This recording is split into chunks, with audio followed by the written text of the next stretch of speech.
tristeza me ponía malhumorado, nervioso. Por más que trataba de calmarme, prometiéndome examinar el fenómeno cuando estuviese solo. Pensé también que la causa de la tristeza podía ser la ausencia de María, pero me di cuenta de que esa ausencia me irritaba más que entristecía. No era eso. Ahora estaban hablando de novelas policiales. Oí de pronto que la mujer preguntaba a Hunter si había leído la última novela del séptimo círculo. ¿Para qué?, respondió Hunter. Todas las novelas policiales son iguales. Una por año está bien, pero una por semana me parece demostrar poca imaginación en el lector. Mimi se indignó. Quiero decir, simuló que se indignaba. No digas tonterías, dijo. Son la única clase de novela que puedo leer ahora. Te diré que me encantan. Todo tan complicado y detectives tan maravillosos que saben de todo. Arte de la época de Ming, grafología, teoría de Einstein, béisbol, arqueología, quiromancia, economía política, estadísticas de la cría de conejos de la India. Y después son tan infalibles que da gusto, ¿no es cierto?, preguntó dirigiéndose nuevamente a mí.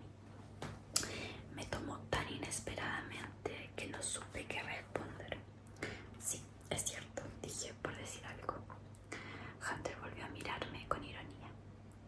Yo le diré a Georgie que las novelas policiales te revientan, agregó Mimi, mirando a Hunter con severidad. Yo no he dicho que me revienten, he dicho que me parecen todas semejantes. De cualquier manera se lo diré a Georgie. Menos mal que no todo el mundo tiene tu pedantería. Al señor Castell, por ejemplo, le gustan, ¿no es cierto? A mí, pregunté horrorizado. Claro, prosiguió Mimi, sin esperar mi respuesta y volviendo la vista nuevamente hacia Hunter.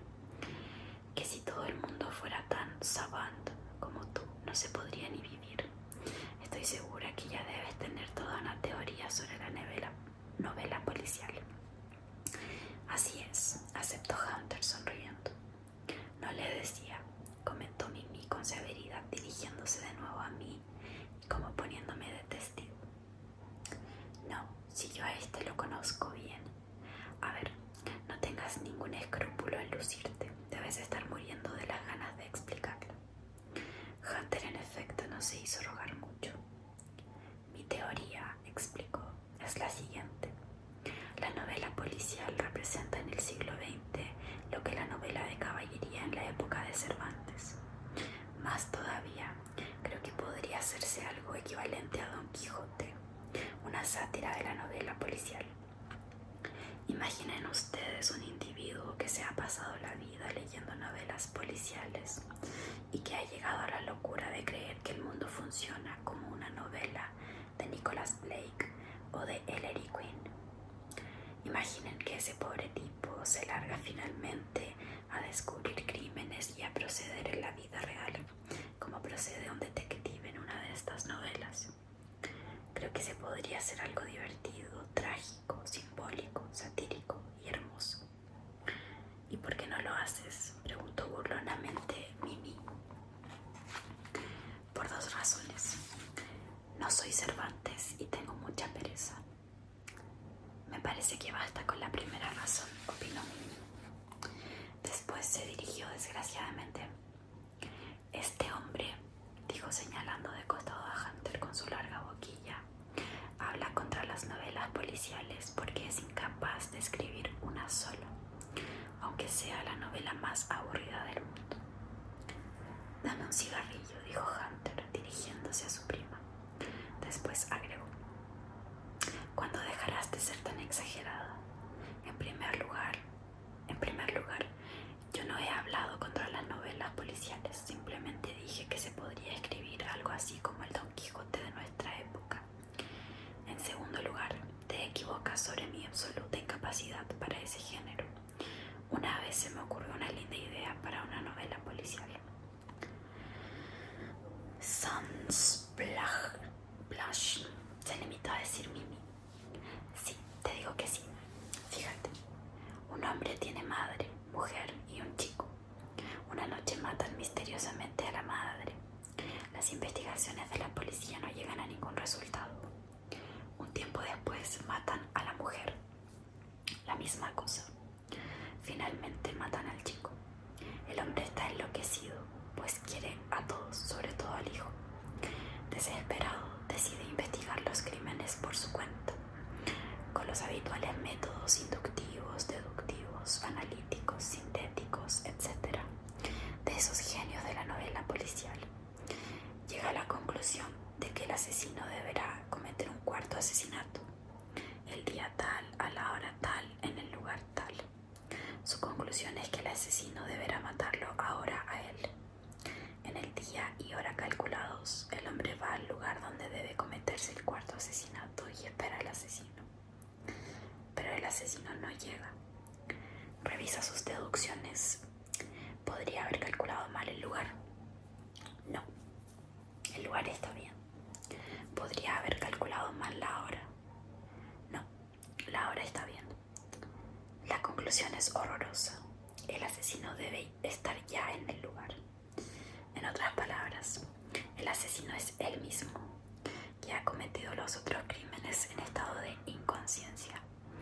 El detective y el asesino son la misma persona. Demasiado original para mi gusto, comenzó Mimi. ¿Y cómo concluye? ¿No decías que debía haber un cuarto asesinato? La conclusión es evidente, dijo Hunter con pereza. El hombre se suicida. Queda la duda de si se mata por remordimientos o si el yo asesino mata al yo detective, como en un vulgar asesinato. ¿No te gusta?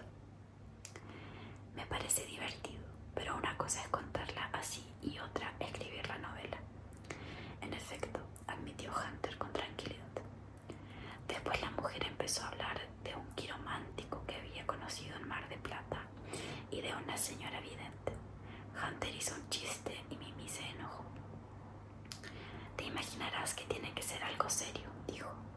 El marido es profesor en la Facultad de Ingeniería. Siguieron discutiendo de telepatía y yo estaba desesperado porque María no aparecía. Cuando los volví a atender, estaban hablando del estatuto del peón. Lo que pasa, dictaminó Mimi, empuñando la boquilla como una batuta, es que la gente no quiere trabajar más. Hacia el final de la conversación tuve una repentina iluminación que me disipó la inexplicable tristeza. Intuí que la tal Mimi había llegado a último momento y que María no bajaba para no tener que soportar las opiniones, que seguramente conocía hasta el cansancio, de Mimi y su primo. Pero ahora que recuerdo, esta intuición no fue completamente irracional, sino la consecuencia de unas palabras que me había dicho el chofer mientras íbamos a la estancia y en las que yo no puse al principio ninguna atención. Algo referente a una prima del señor que acababa de llegar de Mar de Plata para tomar el té. La cosa era clara. María, desesperada por la llegada repentina de esa mujer, se había encerrado en su dormitorio pretextando una indisposición. Era evidente que no podía soportar a semejantes personajes. Y el sentir que mi tristeza se disipaba con esa deducción me iluminó bruscamente la causa de esa tristeza. Al llegar a la casa y ver que Hunter y Mimi eran unos hipócritas y unos frívolos, la parte más superficial de mi alma se alegró, porque veía de ese modo que no había competencia posible en Hunter. Pero mi capa más profunda se entristeció al pensar, mejor dicho, al sentir, que María formaba también parte de ese círculo y que de alguna manera podría tener atributos parecidos. La verdad no creo que vayamos a terminar en este video. Capítulo 26. Cuando nos levantamos de la mesa para caminar por el parque, vi que María se acercaba a nosotros, lo que confirmaba mi hipótesis. Había esperado en ese momento para acercársenos, evitando la absurda conversación en la mesa. Cada vez que María se aproximaba a mí en medio de otras personas, yo pensaba, entre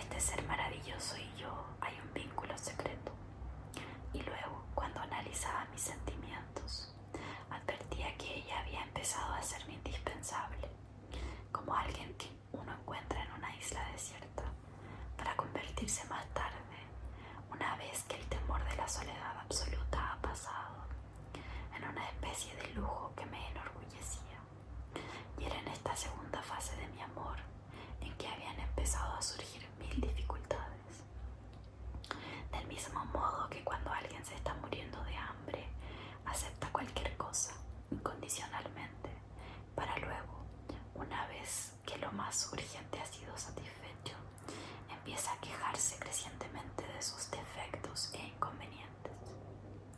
He visto en los últimos años emigrados que llegaban con la humildad de quien ha escapado de los campos de concentración, aceptar cualquier cosa para vivir y alegremente desempeñar los trabajos más humillantes.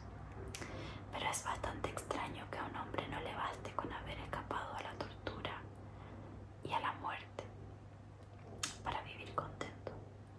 En cuanto empieza a adquirir nueva seguridad, el orgullo, la vanidad y la soberbia, que al parecer habían sido aniquilados para siempre, comienzan a reaparecer como animales que hubieran huido asustados, y en cierto modo a reaparecer con mayor petulancia, como avergonzados de haber caído hacia ese punto.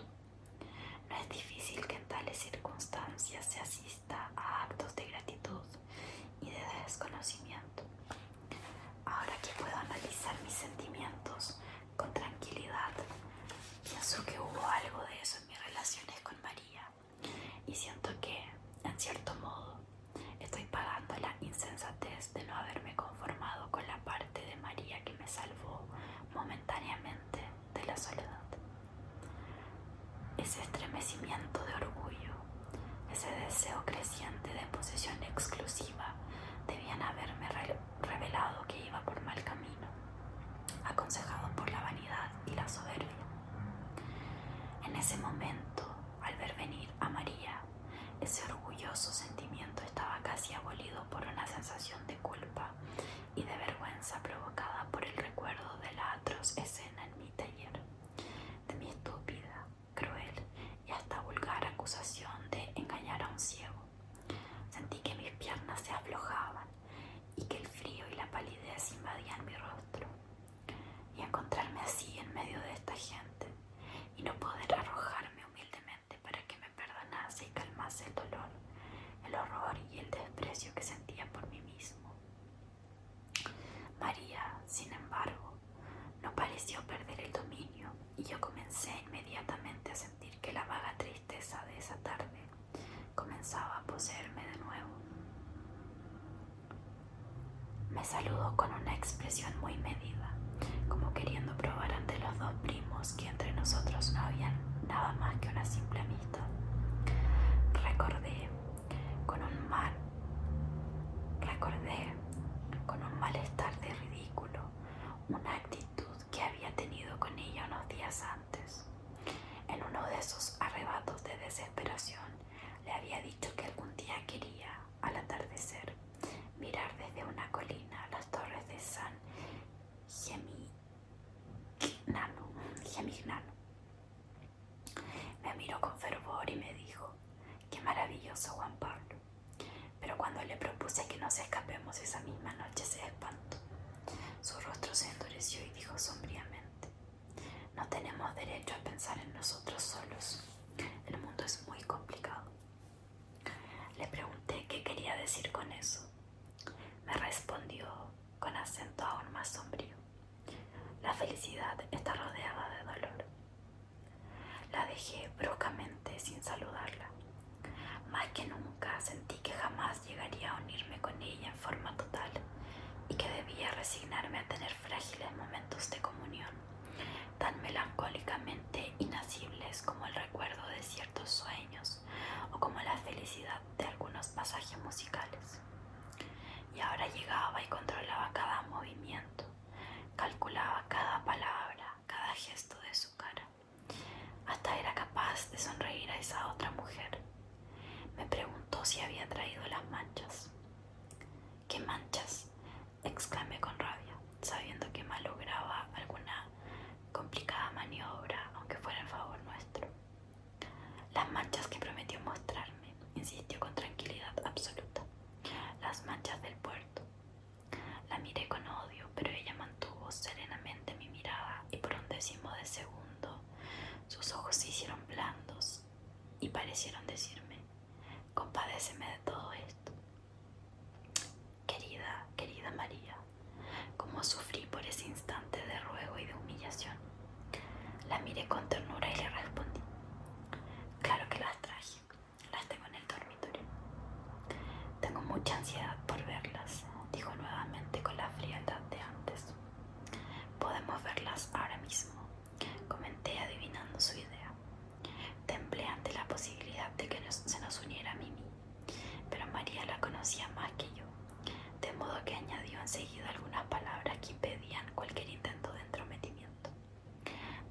veremos pronto, dijo, y apenas pronunciadas, me tomó del brazo con decisión y me condujo hacia la casa. Observé fugazmente los que quedaban y me pareció advertir un relámpago intencionado en los ojos con que Mimi miró a Hunter.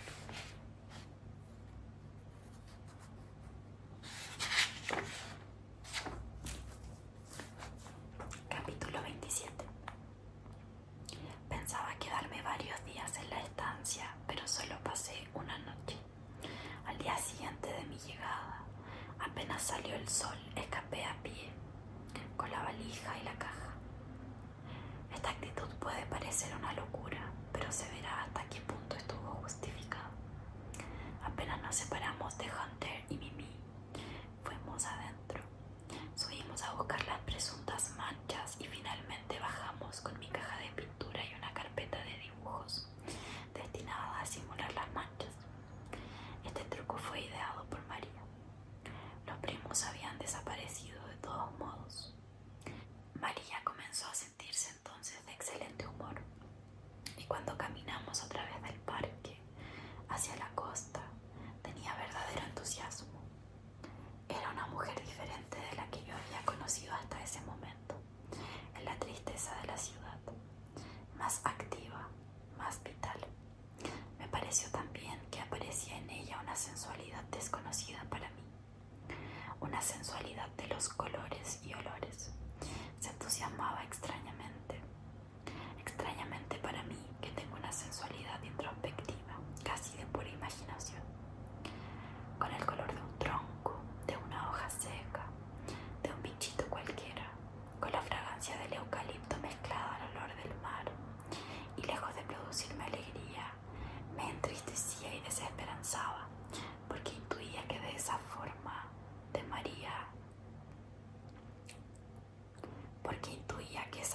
María me era casi totalmente ajena y que, en cambio, de algún modo debería pertenecer a Hunter o a algún otro. La tristeza fue aumentando gradualmente, quizá también a causa del rumor de las olas, que se hacía a cada instante más perceptible. Cuando salimos del monte y apareció ante mis ojos el cielo de aquella costa, sentí que esa tristeza era ineludible. Era la misma de siempre ante la belleza, o por lo menos ante cierto género de belleza. Todos sienten así, o es un defecto más de mi desgraciada condición. Nos sentamos sobre las rocas y durante mucho tiempo estuvimos en silencio, oyendo el furioso batir de las olas abajo, sintiendo en nuestros rostros las partículas de espuma que a veces alcanzaban hasta lo alto del acantilado. El cielo, tormentoso, me hizo recordar el del Tintoretto en el salvamento del Sarraceno. ¿Cuántas veces, dijo María, soñé con compartir con vos este mar y este cielo? Después de un tiempo agregó, a veces me parece como si esta escena la hubiéramos vivido siempre juntos. Cuando vi a aquella mujer solitaria de tu ventana, sentí que eras como yo y que también buscabas ciegamente a alguien, una especie de interlocutor mudo. Desde aquel día pensé constantemente en vos. Te soñé muchas veces acá, en este mismo lugar donde he pasado tantas horas de mi vida. Y un día hasta pensé en buscarte y confesártelo, pero tuve miedo de equivocarme, como me había equivocado una vez, y esperé que de algún modo fueras vos el que me buscara. Pero yo te ayudaba intensamente, te llamaba cada noche y llegué a estar tan segura de encontrarte que cuando sucedió al pie de aquel absurdo ascensor quedé paralizada de miedo y no pude decir nada más que una torpeza. Y cuando huiste, dolorido por lo que creías una equivocación, yo corrí detrás como una loca. Después vinieron aquellos instantes de la Plaza San Martín, en que creías necesario explicarme cosas, mientras yo trataba de desorientarte, vacilando entre la ansiedad de perderte para siempre y el temor de hacerte mal. Trataba de desanimarte, sin embargo, de hacerte pensar que no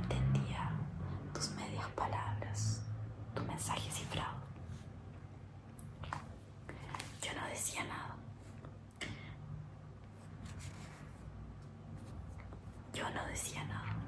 Hermosos sentimientos y sombrías ideas daban vuelta en mi cabeza mientras oía su voz, su maravillosa voz. Fui cayendo en una especie de encantamiento. La caída del sol iba encendiendo una fundición gigantesca entre las nubes del poniente. Sentí que en ese momento mágico no se volvería a repetir nunca. Nunca más, nunca más, pensé, mientras empecé a experimentar el vértigo del acantilado y a pensar qué fácil sería arrastrarla al abismo conmigo. Oí fragmentos. Dios mío, muchas cosas en esta eternidad que estamos juntos. Cosas horribles. No solo somos este paisaje, sino pequeños seres de carne y hueso, llenos de fealdad, de insignificancia. El mar se había ido transformando en un oscuro monstruo. Pronto la oscuridad fue total y el rumor de las olas allá abajo adquirió sombría atracción. Pensar que era tan fácil. Ella decía que éramos seres llenos de fealdad e insignificancia, pero aunque yo sabía hasta qué punto era yo mismo capaz de cosas innobles, me desolaba el pensamiento de que ella también podía hacerlo, que seguramente lo era. ¿Cómo? Pensaba. ¿Con quiénes? ¿Cuándo? Y un sordo deseo de precipitarme sobre ella y destrozarla con las uñas y de apretar su cuello hasta ahogarla y arrojarla al mar iba creciendo en mí. De pronto oí otros fragmentos de frases. Hablaba de un primo, Juan o algo así. Habló de la infancia en el campo. Me pareció oír algo de hechos tormentosos y crueles que habían pasado con este otro primo. Me pareció que María me había estado haciendo una preciosa confesión y que yo, como un estúpido, la había perdido. ¿Qué hechos tormentosos y crueles?, grité. Pero extrañamente no pareció oírme. También ella había caído en una especie de sopor. También ella parecía estar sola. Pasó un largo tiempo, quizá media hora. Después sentí que acariciaba mi cara como lo había hecho en otros momentos parecidos. Yo no podía hablar, como con mi madre cuando chico. Puse la cabeza sobre su regazo y así quedamos un tiempo quieto, sin transcurso, hecho de infancia y de muerte. Qué lástima que debajo hubiera hechos inexplicables y sospechosos. Cómo deseaba equivocarme, cómo ansiaba que María no fuera más que ese momento. Pero era imposible. Mientras oía los latidos de su corazón junto a mis oídos y mientras su mano acariciaba mis cabellos, sombríos pensamientos se movían en la oscuridad de mi cabeza, como en un sótano pantanoso. Esperaban el momento de salir, chapoteando, gruñendo sordamente en el barro. Bueno, la verdad me siento una farsante porque yo les dije que con este video íbamos a terminar la saga, pero la verdad queda harto, perdón, y tengo mucho sueño